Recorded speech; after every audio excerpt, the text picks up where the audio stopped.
In the fourth stanza of the poem, we come across the fox, the body of the fox, moving boldly through the forest, and the shadow of the body of the fox following it. The poet calls it the lame shadow for the simple reason that it is unable to keep pace with the body. And the obvious conclusion is that the shadow has some problem in the matter of walking, in the matter of moving, and that the shadow is lame. How can we interpret this? I would postulate that the body of the fox is the idea of the poem in the mind of the poet. This comes first. This comes rather boldly. The problem lies in the process of transferring this idea of the poem in the mind of the poet onto paper. The manuscript version of the poem is the shadow. The shadow always follows the body.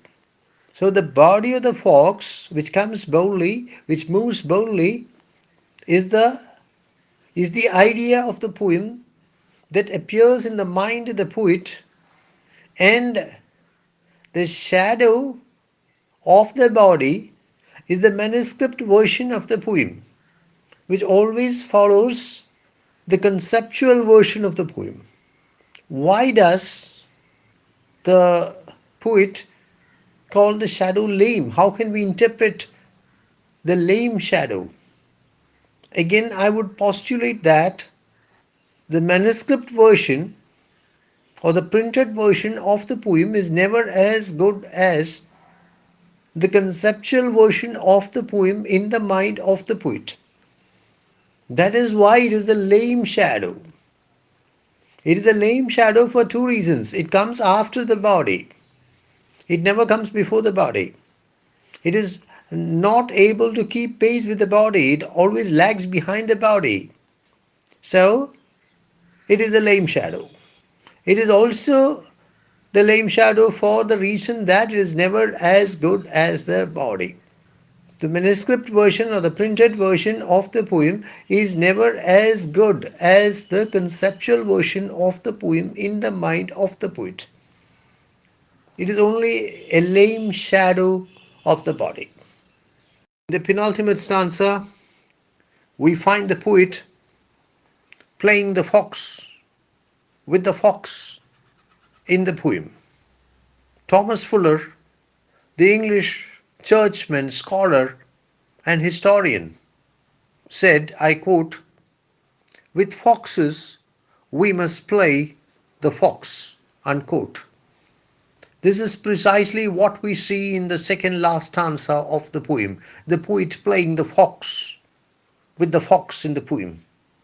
We have a graphic description, an amazing description of the fox moving through the forest, moving through the clearings of the forest, and its eye, its widening eye, its deepening eye, its green eye.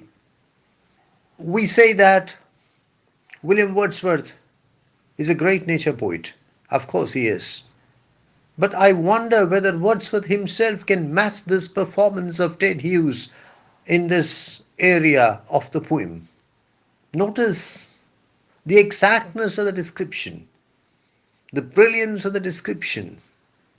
I once happened to observe a fox at very close quarters, and I found its eyes were greenish yellow rather than green.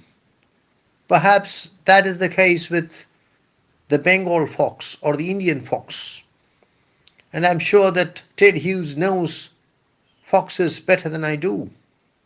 Be that as it may, in the second last stanza of the poem, we have a brilliant description of the fox moving through the forest, and the description stands out for its exactness, for its detail, for its closeness to reality.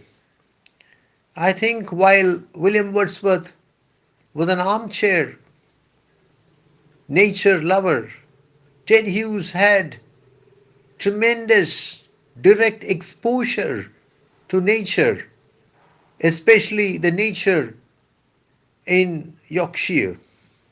I would invite you to consider the evolution of the fox in the poem from the first stanza to the last stanza.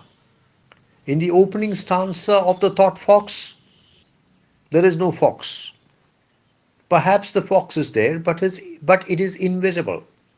From the opening stanza of the poem, we can never conclude that there is a fox. Probably I was wrong to say that there is no fox in the opening stanza of the poem. It is there, but it is invisible. The poet refers to it as something else. How can we conclude that it is a fox? It can be just anything. In the second stanza, there is a slight development, a marginal improvement.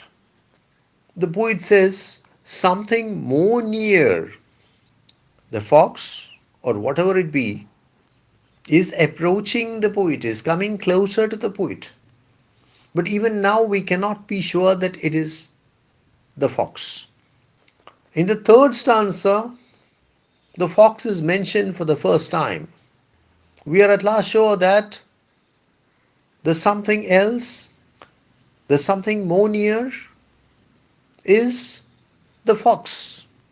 The fox has at last arrived. In the fourth stanza, we find the fox, not just the fox, its shadow as well, moving through the forest. We find the body of the fox and also the shadow of the body of the fox moving through the forest. In the penultimate stanza, there is a close encounter between the poet and the fox. The poet and the fox are face to face with each other.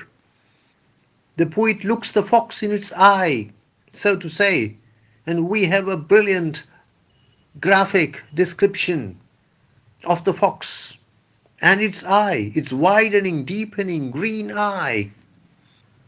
In the final stanza, the poet not just looks the fox in its eye. In the last stanza, the poet just does not see the fox. He smells the fox as well. A sort of climax is reached, and the poet smells the fox, smells the sharp, hot stink of the fox. Thus, there is a step by step evolution from nothingness, or at least invisibility, in the first stanza to the climax in the last stanza. How do we interpret this? I would say that this trajectory closely parallels the trajectory of the evolution of the poem in the mind of the poet and the transfer of the conceptual poem in the mind of the poet onto paper. When the process begins, the poet has absolutely no idea or almost no idea regarding the poem. It's very vague. It's very vague. It's very hazy. And step by step, the idea clarifies itself, becomes more and more concrete, and finally takes the shape of the poem on the blank page in front of the poet. And this is a poem which can be seen, which can be smelt, which can be touched. And it's a poem which is very powerfully concrete.